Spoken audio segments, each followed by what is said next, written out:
Good morning from Alderman Farms. It's Saturday morning. I guess it's around 11 o'clock and we've come out and we've got all of our little morning stuff done and we're looking at what we're going to do today. I was going to give you a little update on the greenhouse. If you remember, I told Tommy I needed more room in here.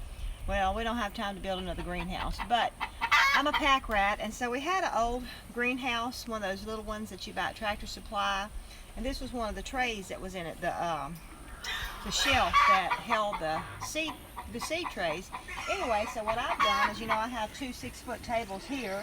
I've just taken them and I laid it across here, and it's just the right size to fit another flat. If you remember, I had some stuff growing up underneath and it was coming up and it needed to be above the table, not below the table. So this is what I've done to remedy this. Next year I'm sure we're going to probably build a bigger greenhouse.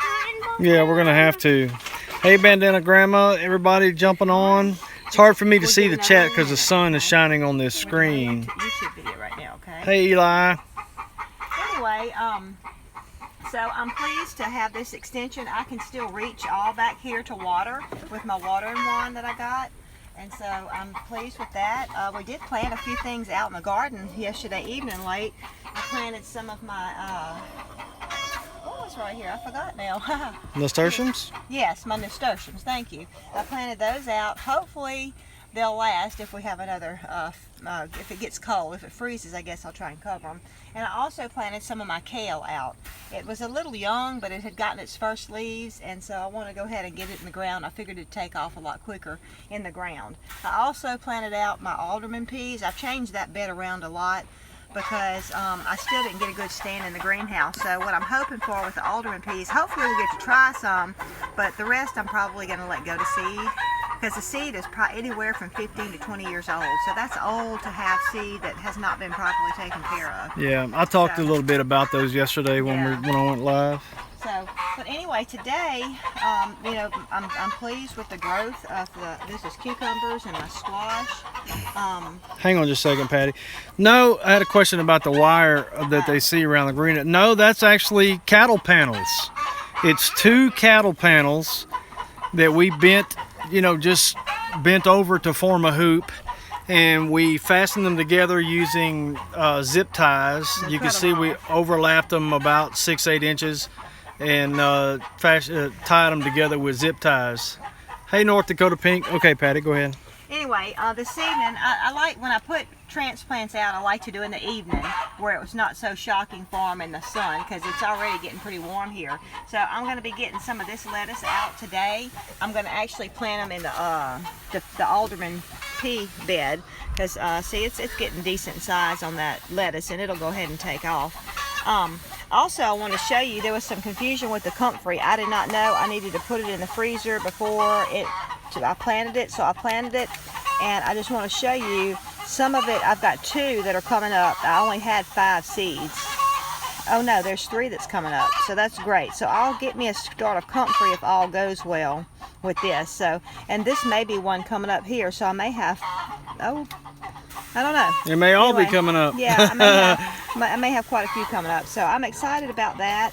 I really would like to get the deal out too, but I really think it's going to be cold sensitive. I don't know. I really would like to get it out. And I was looking up. I've never really grown chamomile before, and this is my chamomile, and it's getting good size on it. So I'm thinking I want to go ahead and get it out. I just don't know how cold sensitive it's going to be either. And then this is cilantro, and it's doing really good. And it's actually starting to kind of look like cilantro. Yeah, it's getting its first true leaves right here. And so I guess I may wait another week on it.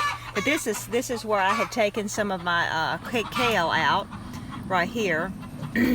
So I'm going to let it it came up very sparse, but I have to remember, I don't have to grow food for everybody. I just need to grow food for us, and if we have extra, then I can sell it. So that's been part of my problem, is that trying to plant extra to sell, I need to focus on what we need and then sell the extra. So yeah. Anyway, your baby's breath is really exploding up. Yeah, the baby's breath really looks nice, and I was thinking about today, I'm just going to plant that in different places where just for pretty and to to be able to make some arrangements.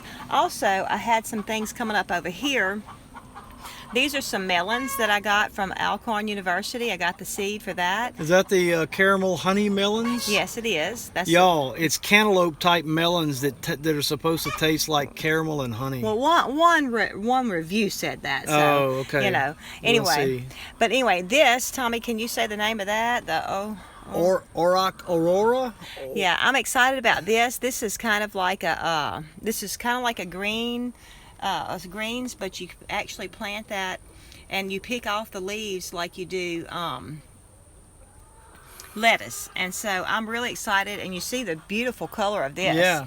And so I'm really excited about that. There was one other thing that my mortgage lifter tomatoes. I ordered the seeds. If you remember my first greenhouse, my planting, it didn't I didn't have any seeds, and I did not realize that. So anyway, I had to order it, and I'm very excited that some of them are coming up. It's very sparse, but I'm just going to go with what I have. I know we'll have enough for us. I just may not have some to sell.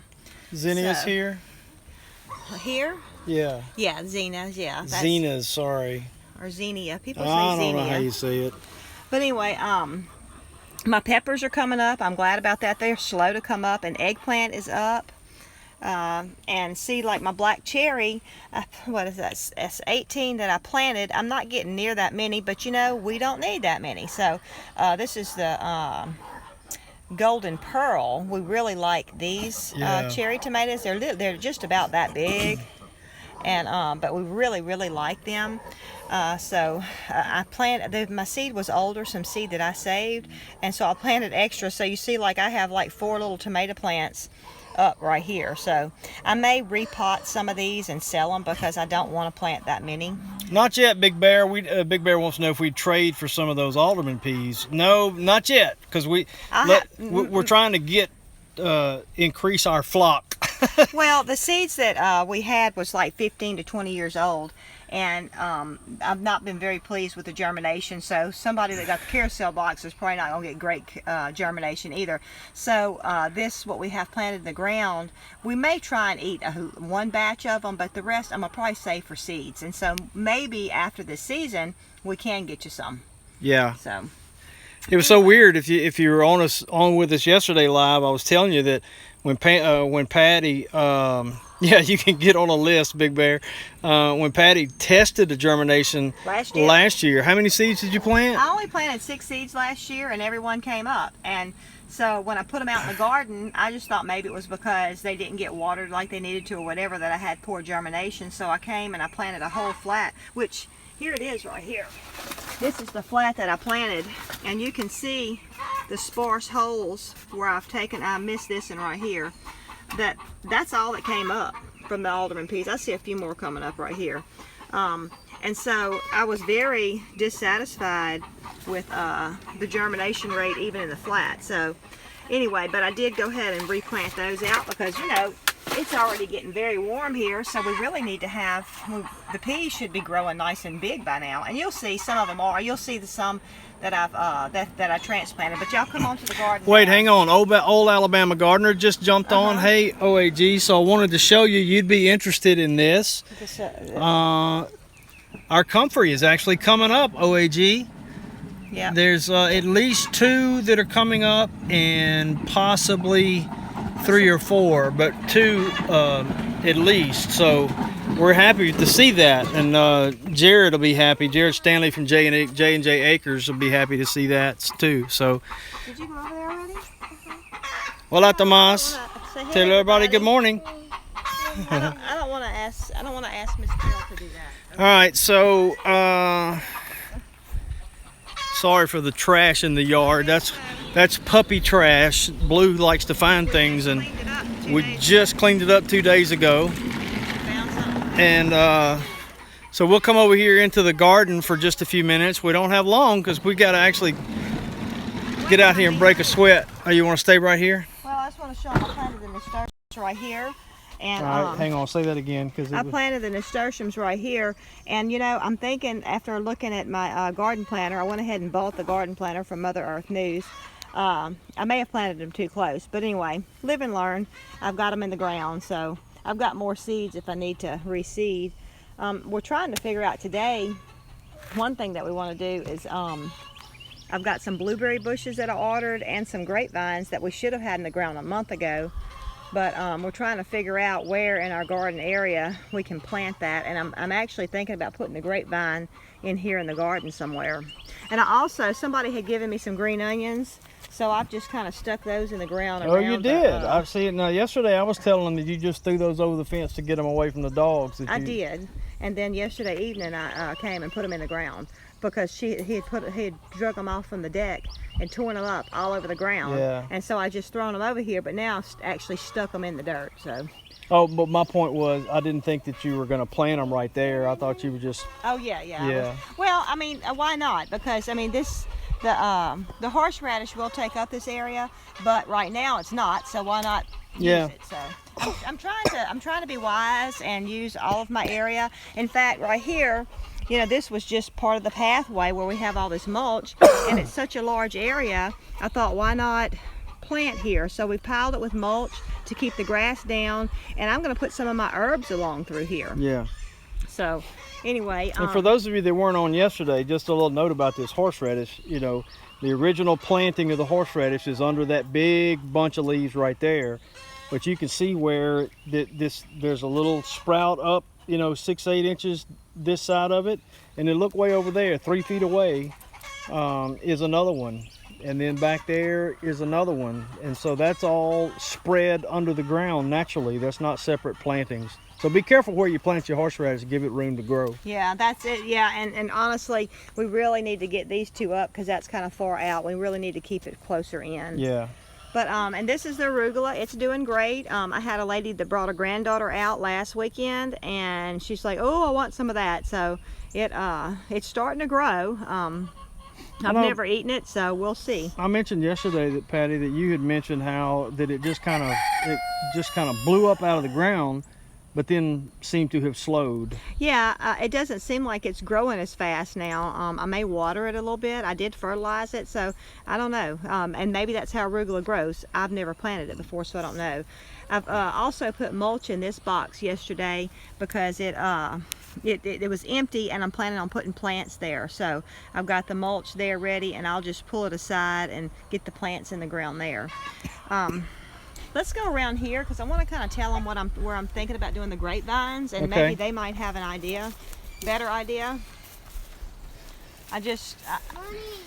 Here's my favorite little feature of the garden, where Patty had broadcast some mustard green seeds along the edge of this fence here, and look at it. It just looks like a run of carpet. Hey, Mr. Rain, how are you? Kind of thick, huh? Yeah, it's kind of thick. A thick patch of mustard greens and one rogue garlic plant. So be curious to see if that's garlic flavored mustard greens, you know, harvested right there. Sorry for the quick camera movement, guys. And this right here is some potatoes, some seed potatoes that we got out of the carousel box. And this is weeds. Then we got to get that. We haven't mulched in here, so we need to do that. This is, you can see the first leaves of the spinach coming up right here. Of course, this is weeds, and this is the spinach. I have 1, 2, 3, 4 little spinach rows, maybe 5. Oh, I see them. I thought you were pointing to the blades of grass. No. But I see well, this looks like grass, but that's the. Is that actually part of it? Yeah, that's what comes up first with the spinach, and then these are the true leaves of the spinach. Yeah, I see the true spinach leaves. Yeah, so that's that, and of course my wonderful green onions that was handed down to me from my pawpaw. And this is breakfast radish right here. It's supposed to take 28 days, and I'm thinking in a couple of weeks it's going to be ready to harvest. I've never eaten. Oh, look, here's a wild dill. It's really not wild. I've had dill planted here. Volunteer dill. Yeah, it's volunteer. There you go. Anyway, this is one parsley plant. I've usually overwinter parsley, but this is all that was left of my parsley from that hard freeze that we got. I think it was like 14 or something like that. So I was glad it stayed, but I had a huge plant right here, and usually I can pick it all through the winter, but not this time. So, but anyway, I'm excited to see how the breakfast radish does. I see it's a little red down there, and I guess the roots have to get a little bigger. Oh, yeah. So anyway, And I was going to show them the alderman peas. Here you go, Big Bear. If y'all didn't see me talking about the alderman peas yesterday, here they are. I went ahead and we stretched. Let me come over here and We went ahead and stretched 2 more rows of wire. Alderman peas get rather tall. They don't stay short like the other green peas. But anyway, and the wind kind of blows them around. They're not, I try to help them, but it's like they won't take my help. So to try and get them, and maybe I have my wires too far apart. But then right here is the plants that I had in the greenhouse. That I moved them out here, and Tomas watered them for me. And so I've got alderman peas to here, and I'm just going to plant, this is all my alderman peas I'm going to have. And so the rest of this box, I hope to have it filled up with alderman peas, but I went ahead and planted some dwarf Siberian kale right here last night, or yesterday evening, right here. So I think I have 16 plants of it, which is plenty. And I went ahead and got mulch around it and everything. I need to put a little more, I believe. So, and then I'm going to go ahead and the rest of this box, since I'm not going to have alderman peas, that lettuce that I was showing y'all that's kind of gotten a little bit of size to it, I'm going to go ahead and put lettuce in here. And I may go ahead and put a little bit of dill in here too. I'm going to interplant. I like that look, like the mustard greens right over here. I like the look of it all being uniform and everything, but I also like the variety of different things growing. Thanks for hopping on, old Alabama Gardener. Yeah, we're not going to be on much longer. We got work to do too. We got started on it yesterday. There was grass all between these paths, and I got behind that wheel hoe. Let me show this right quick, Patty. I just wanted to show that. I did that yesterday afternoon with the wheel hoe. Which we have to get mulch down on that. We got to get mulch down on that. And our potatoes are coming up. You know, they're coming up a little sparse, but they're coming up, and I'm not worried about that. We have a thick layer of mulch, so I know it's taking a little while for it to push its way up through there. So I'm excited about that. We did a triple row. It's about a 4-foot wide row, 3 to 4 foot wide. Gosh, it looks like more up today than it was yesterday. Yeah, it probably is. So anyway, pan back around over here.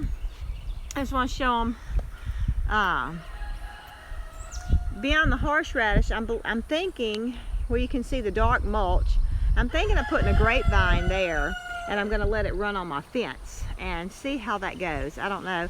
And beyond the fence, I believe we're going to go ahead and try and plant our blueberries over there. We have 3 blueberry bushes. Then we're going to have to protect them, you know, but yeah, from the goats, because from the goats that get out. They're getting out daily, so I can't have anything outside of my fence, which kind of drives me crazy, because I would have a lot more choices of where I would plant things, but I just don't have that choice right now. So well, because we're going to put those blueberry bushes outside that fence and then protect them with another fence, that means the grapevine that she grows on the fence would also be protected. So that's on our schedule for today, as soon as we hang up here.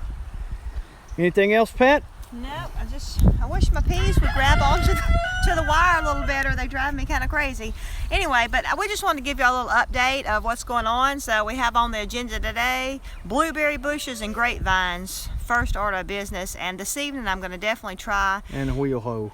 Yeah, and I'm going to try and get some of the plants out of the greenhouse, the lettuce and stuff like that. It'll be more cold hardy. And grass, and preparing beds, because I have a lot more stuff coming on in the greenhouse that I need room for, especially like my herbs and stuff like that. So anyway, it's going to be a really busy Saturday, and you know, Tomas is here, and so he is playing soccer games and football games that he wants us to watch too. So and sorry if the audio's been bad. It's very windy out here, and we don't have an external mic or a dead cat thing to. Yeah, we should have put in a mic. Should have put in a mic. So I hope you're able to hear us, and I'm sorry that we hadn't. Okay, good, Bandana Grandma. I'm sorry we haven't done a good job on the chat. Show over here. The sun is beaming down on the camera, and you see right here what we've got to do too. Next weekend we have got to build another chicken house and get these chickens. This is my garden where the chickens are over here too, and we've got to start. We're trying to go to permanent raised beds, and so we need to start getting them prepared where we can plant. My goal is to have everything planted by Good Friday. So Yeah. anyway, that's all I have. All right, well, thanks for joining us, folks, and we'll see you live on Alderman Farms some other time. By the way, if you're be sure and join us Sunday live at our normal live show at 5 p.m. Central. Just a reminder, we're going to have our good friend Chef Andy Allen live in studio with us to talk about the importance of local food in the restaurant business and why it's important to him, and also to talk about fermenting foods. He's going to give us some tips and talk about some of the crazy stuff that he ferments and so forth and so on. So it should be a good time, and we're looking forward to it. And I know he is too. Andy's pretty pumped about it. And you know what? One thing he's been wanting to do that he hasn't done that I've done is kombucha, which is fermented tea. And so that's a different process than with vegetables. But anyway, I started my kombucha going this week, and I have him a SCOBY that I'm going to be giving to him, and he's going to get to sample my tea. And I think we're going to do that live on the show. All right, very good. So thanks, guys. And again, I apologize for not responding to the chat. We can see that things are popping up there, but it's hard for us to read them because it's so bright out here. And so if we miss something, please put it in the comments of this video once it posts after we stop the live show, because we don't want to miss anything, because we appreciate you guys so very much. All right, y'all have a great day. Thanks.